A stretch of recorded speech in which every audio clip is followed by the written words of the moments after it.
नमस्कार, बहुत स्वागत है आपका डेली 24 भारत में। मैं हूं आपके साथ अनीता शर्मा। शुरुआत करते हैं देश दुनिया की बड़ी खबरों से। गाजियाबाद के इंदिरापुरम थाना क्षेत्र में झुग्गी और बस्तियों में 16 अप्रैल की दोपहर करीब 12:17 पर भीषण आग लग गई और आग इतनी तेजी से फैली कि देखते ही देखते 200 से अधिक झुग्गियां जलकर राख हो गई। आग के दौरान गैस सिलेंडरों में कई धमाके हुए, जिससे इलाके में अफरा तफरी मच गई। राहत की बात यह रही कि इस घटना में किसी की जान नहीं गई, लेकिन सैकड़ों परिवार का सब कुछ जल गया।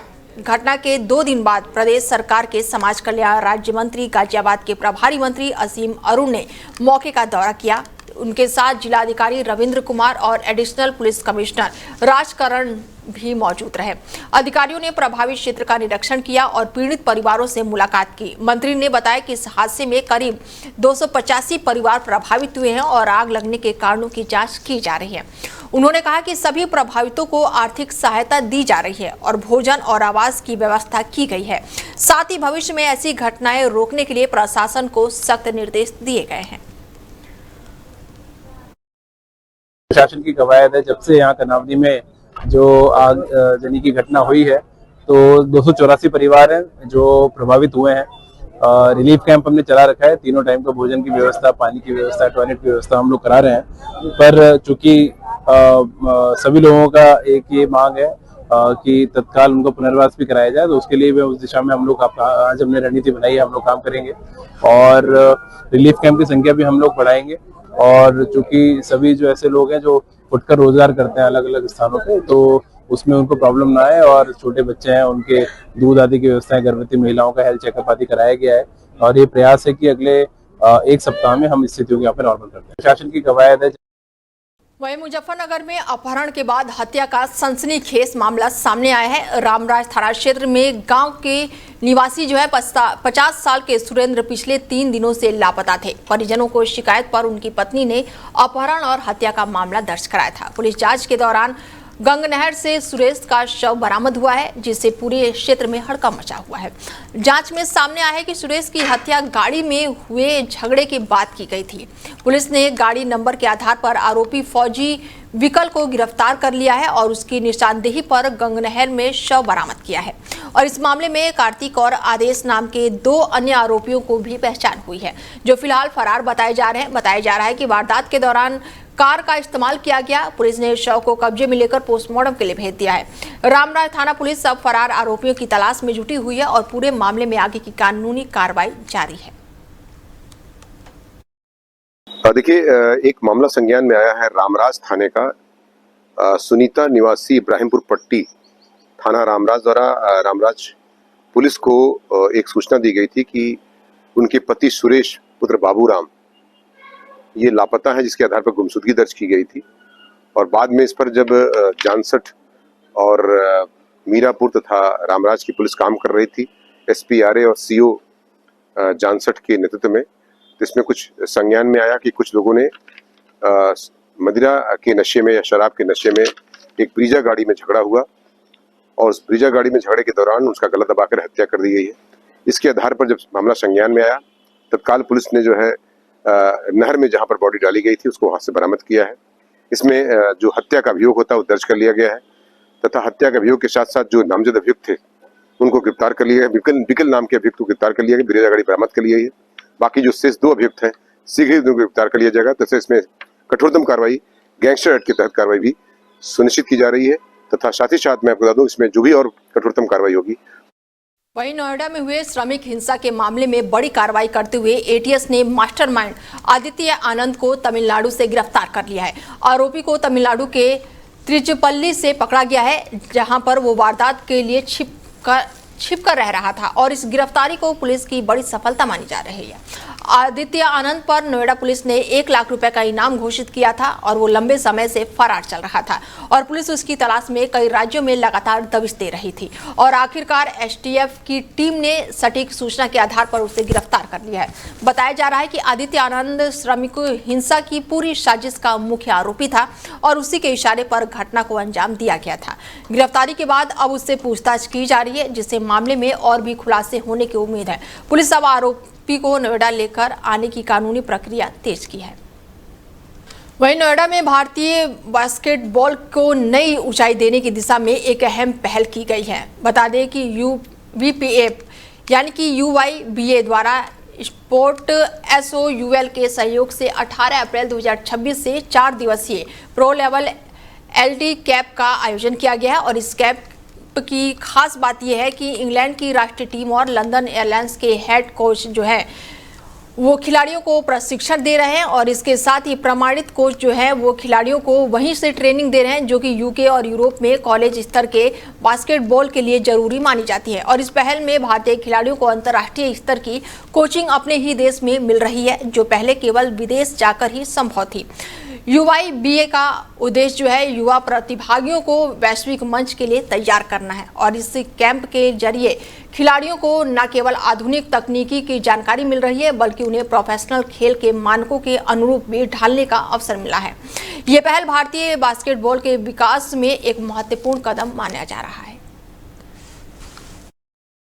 तो ये जो 4 डे कैंप है यूआईबीए का, इसका मेन मोटिव है कि इंटरनेशनल लेवल ऑफ कोचिंग और बास्केटबॉल जो है वो क्या है उसका पता लगना चाहिए इंडिया को। एंड अभी जैसे हम बैंगलोर में करके आए हैं 150 बच्चों को ये मिला है अपॉर्चुनिटी कैंप करने का। सबको अगर आप देखोगे कैंप के बाद प्लेयर का डेवलपमेंट इतनी तेजी से हो सकता है अगर कोचिंग सही हो, उसका प्रूफ सही है। एंड इस 4 डे कैंप में इतने विविड टैलेंट्स जो हम आइडेंटिफाई कर चुके हैं, जिनकी फ्यूचर ऑफ इंडिया है, वो इस कैंप से बरकरार बना है।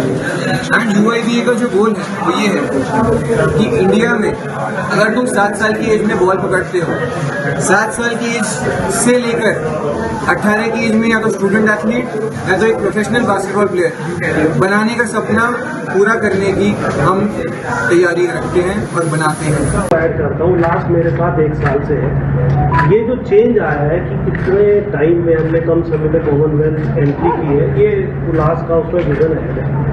तो ये फर्क अगर मैं 2 साल से लीड कर रहा हूँ, मेरे साथ 1 साल से उल्लास लीड कर रहा हूँ, ऐड होने से सिस्टम ड्रिवन अप्रोच से अगर हम कॉमनवेल्थ में बड़ा एग्जाम्पल है, ठीक है। अब हम तो ये जो 4 डे कैंप है यूआईबीए का,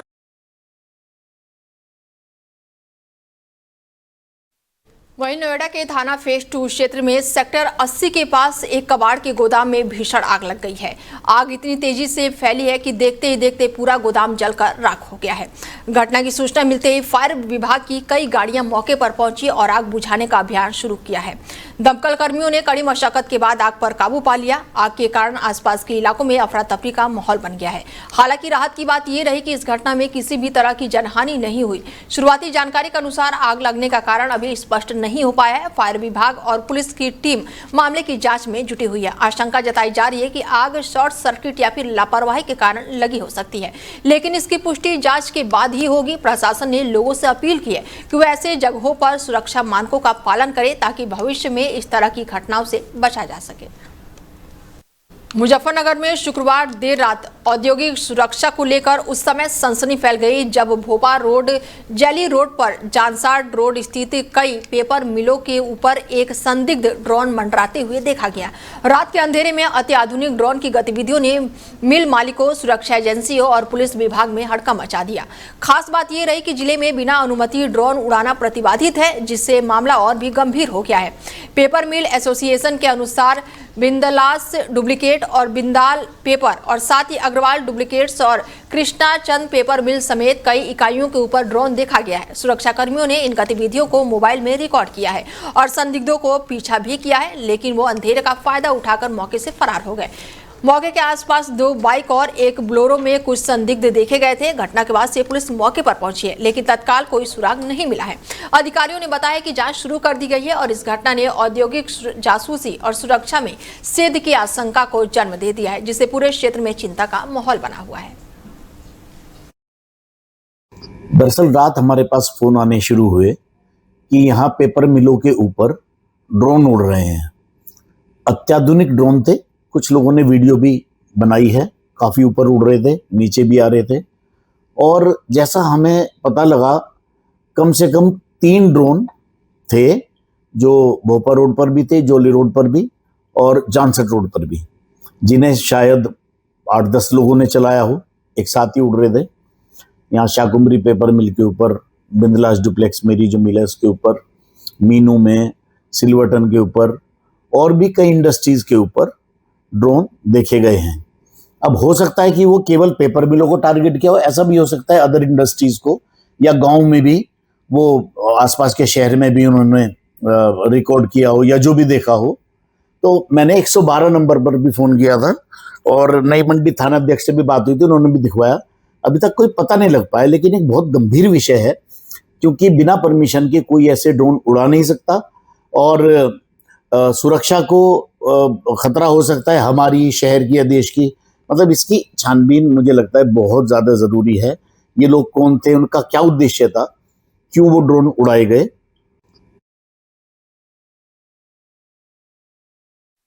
वहीं जनपद शामली के थाना भवन क्षेत्र में पुलिस अधीक्षक द्वारा औचक निरीक्षण किया गया। निरीक्षण के दौरान एसपी ने थाने की व्यवस्थाओं का गहनता से जायजा लिया है और विभिन्न शाखाओं का निरीक्षण करते हुए आवश्यक दिशा निर्देश दिए हैं। सबसे पहले उन्होंने थाने में रखे महत्वपूर्ण रजिस्टरों और अभिलेखों की जांच की। इसके साथ ही उन्होंने अपराध रजिस्टर समेत अन्य दस्तावेजों को बारीकी से देखा, संबंधित पुलिसकर्मियों से जानकारी ली और रिकॉर्ड को समय पर अपडेट रखने के निर्देश दिए। इसके बाद से एसपी ने मलखाने का निरीक्षण किया, जहां पर जब्त सामानों का रखरखाव और अभिलेखों की स्थिति की समीक्षा भी की गई। उन्होंने साफ सफाई, सुरक्षा और रिकॉर्ड की सटीकता बनाए रखने पर जोर दिया। निरीक्षण के दौरान एसपी ने व्यवस्थाओं पर संतोष जताया, लेकिन कुछ कमियों की चिन्हित करके उन्होंने जल्द उसे सुधारने के निर्देश दिए। उन्होंने प्रभारी निरीक्षक विजेंद्र रावत को कार्यप्रणाली और अधिक प्रभावित बनाने के लिए भी कहा। साथ ही पुलिसकर्मियों को अनुशासन, पारदर्शिता और जनता के प्रति संवेदनशील रहने की सीख दी, ताकि फरियादियों की समस्याओं को तत्काल और निष्पक्ष समाधान सुनिश्चित हो सके।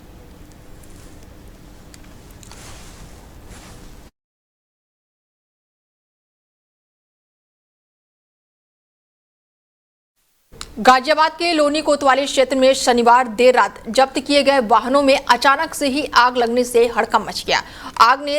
आग इतनी तेजी से फैली कि कई वाहनों को अपनी चपेट में ले लिया है। सूचना मिलते ही फायर ब्रिगेड की टीम मौके पर पहुंची और करीब 1 घंटे की कड़ी मशक्कत के बाद आग पर काबू पा लिया गया।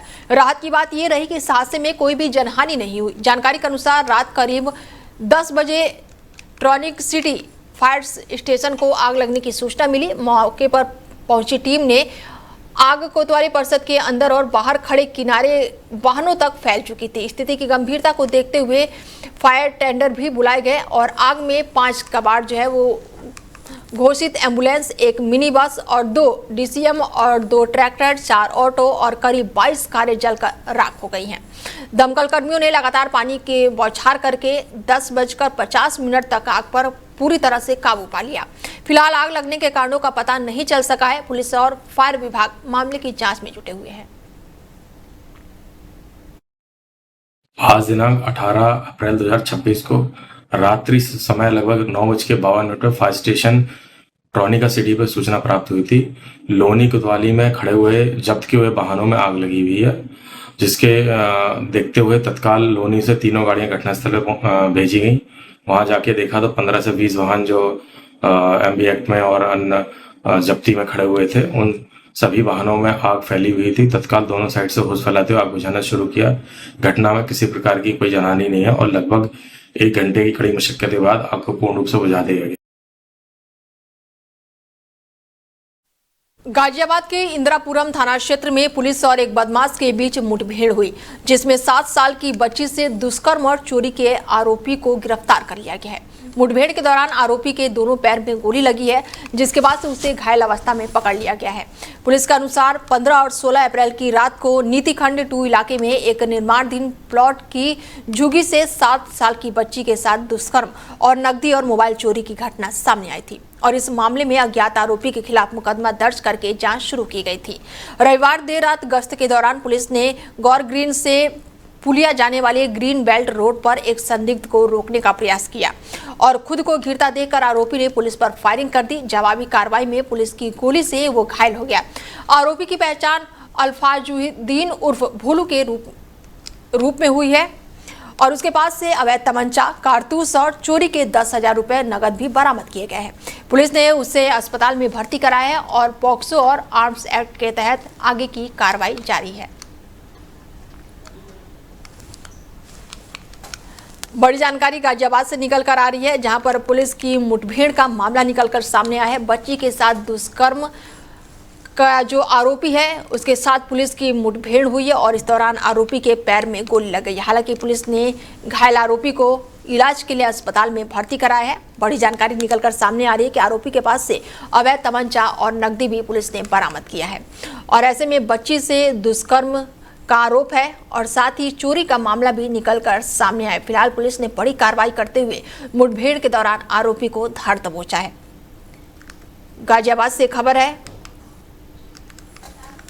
जहां पर बच्ची से दुष्कर्म का आरोपी है उसके साथ पुलिस की मुठभेड़ हुई है और इस दौरान आरोपी को पुलिस ने गिरफ्तार कर लिया है। हालांकि आरोपी के पैर में गोली लगी है, जिसके बाद से पुलिस ने घायल आरोपी को अस्पताल में भर्ती कराया है। और हमारे साथ इस खबर पर ज्यादा जानकारी के लिए हमारे संवाददाता अजीत रावत जुड़ चुके हैं। उनसे जानते हैं कि आखिर पूरा मामला क्या है। अजीत। देखिए, बिल्कुल आपको बता दूं, गाजियाबाद का इंदिरापुरम पुलिस मुठभेड़ में दुष्कर्म और चोरी करने के आरोपी को गिरफ्तार किया है। दरअसल गाजियाबाद के इंदिरापुरम थाना क्षेत्र में पुलिस और बदमाश के बीच में देर रात मुठभेड़ हुई थी। इस दौरान एक आरोपी को गिरफ्तार कर लिया गया, जिस पर 7 साल की बच्ची के साथ दुष्कर्म और चोरी के गंभीर आरोप थे। पुलिस ने आरोपी के कब्जे से अवैध तमंचा और चोरी और नकदी भी बरामद की है। ट्रांस इंडियन जोन के इंदिरापुरम थाना पुलिस को 15 और 16 अप्रैल की रात नीति खंड इलाके में एक निर्माणाधीन प्लाट में बनी झुग्गी में घुसकर 7 वर्षीय बच्ची के साथ दुष्कर्म और नकदी मोबाइल चोरी घटना की सूचना मिली थी। इस मामले में अज्ञात आरोपी के खिलाफ मुकदमा दर्ज कर जांच शुरू की गई थी। इसमें टीमें गठित की गई थी। पुलिस टीम ने रविवार जब देर रात गश्त के दौरान गोर ग्रीन से कनावनी पुलिया की ओर जाने वाली ग्रीन बेल्ट रोड पर एक अज्ञात व्यक्ति को रोकने का प्रयास करती है। खुद को घिरता देख आरोपी भागकर छिप गया और फिर पुलिस टीम पर फायरिंग कर दी। जवाबी कार्रवाई में पुलिस ने फायरिंग की, जिसमें आरोपी के दोनों पैरों में गोली लग गई और वह गंभीर रूप से घायल हो गया, वहीं गिर पड़ा। घायल आरोपी की पहचान अफजाउद्दीन उर्फ भालू के रूप में हुई है, जो मूल रूप से फर्रुखाबाद का रहने वाला है और वर्तमान में गाजियाबाद के किसी झुग्गियों में रहा करता था। पुलिस ने आरोपी के पास से एक अवैध तमंचा, 2 खोखा कारतूस, एक जिंदा कारतूस और चोरी किए गए 10,000 रुपए बरामद किए हैं। ठीक है अजीत जी, तो क्या ऐसे में आरोपी जो है वो किसी नेटवर्क से नाम निकलकर सामने आ रहा है आरोपी के जुड़ने का? देखिए, अभी इस तरीके की कोई, हालांकि ये जांच का पार्ट है। अभी उसके जो आपराधिक इतिहास है वो भी खंगाले जा रहे हैं। फिलहाल ऐसी कोई सूचना तो नहीं है, मगर पुलिस ने घायल आरोपी का जो इलाज है वो अस्पताल में भर्ती कराया गया है। उसके ऊपर पोक्सो एक्ट हुए आर्म्स एक्ट के तहत कार्रवाई की जा रही है। मामले में आगे भी किस तरीके जांच की जा रही है कि आखिरकार किसी नेटवर्क से या किसी सदस्य, किसी गैंग से ये नहीं, ये देखा जा रहा है। क्या इस पूरे मामले में पीड़ित परिवार से आपकी बातचीत हुई है? उनका क्या कुछ कहना है अजीत? देखिए, पीड़ित परिवार का साफ तौर पे उनके प्रार्थना पत्र पर एफआईआर दर्ज कर ली गई थी। 15 से जब 16 तारीख की एक घटना है, उस बीच परिवार वालों ने जब इस चीज का अंदेशा हुआ, जब पता लगा, तो पुलिस को दिए तहरीर के आधार पर एफआईआर दर्ज कराई गई थी। हालांकि पीड़ित परिवार का साफ तौर पे कहना था कि हमारे साथ हमें न्याय मिलना चाहिए और कहीं ना कहीं पुलिस ने एक बड़ा गुड वर्क करते हुए आरोपी को धर दबोचा और कहीं ना कहीं मुठभेड़ में उसे घायल करके सलाखों के पीछे भेजा है। ठीक है अजीत, क्या ये पूरी वारदात को आरोपी ने अकेले ही अंजाम दिया था या इनके और भी साथी हैं? फिलहाल पुलिस जांच में यही अभी देखा जा रहा है कि अकेले ही इस युवक ने 15 और 16 तारीख के बीच की जो रात है, घटना निर्माणाधीन बिल्डिंग में खुद गया था और इसने दुष्कर्म करने की जो पूरी घटना है वो स्वीकार की है। और कहीं ना कहीं इसके पीछे क्या वजह थी और क्या कुछ मामला था, ये पुलिस की जांच में देखा जाएगा। ठीक है, तमाम जानकारी के लिए बहुत शुक्रिया अजीत आपका।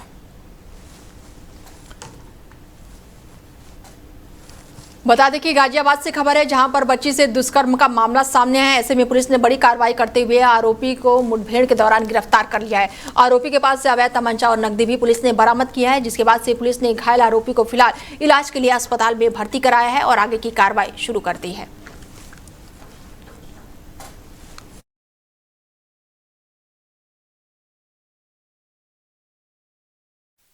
वहीं मुजफ्फरनगर में युवाओं के बीच हथियारों के प्रदर्शन का खतरनाक ट्रेंड जो है अब निकलकर सामने आ रहा है, जहां पर सोशल मीडिया पर रील बनाने के लिए अवैध हथियारों का इस्तेमाल किया जा रहा है। और ऐसे ही एक मामला जो है वो बुढ़ाना कोतवाली क्षेत्र से सामने आया है, जहां पर अमान खान नामक युवक ने तमंचे के साथ रील बनाकर उसे सोशल मीडिया पर वायरल किया और बर्थडे विश के साथ पोस्ट किया है।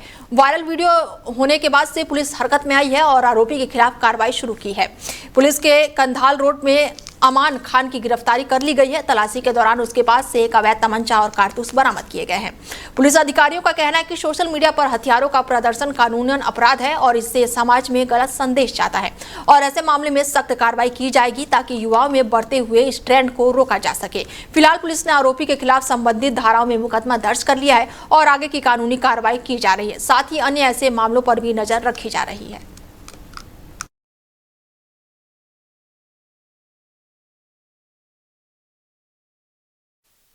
गाजियाबाद के शालीमार गार्डन थाना क्षेत्र में एकता पार्क में सफाई कार्य कर रहे एक कर्मचारी के साथ मारपीट और अभद्रता का मामला सामने आया है।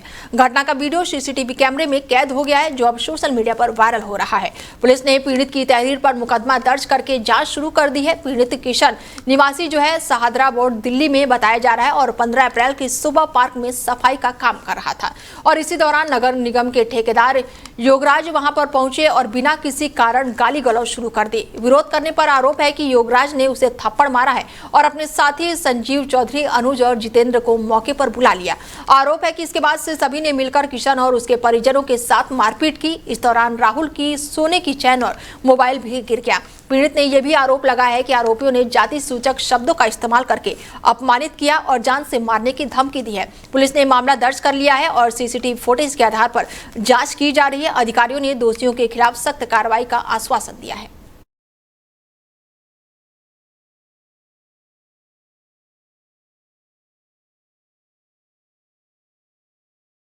फिलहाल बुलेटिन में मेरे साथ इतना ही। दीजिए इजाजत, नमस्कार।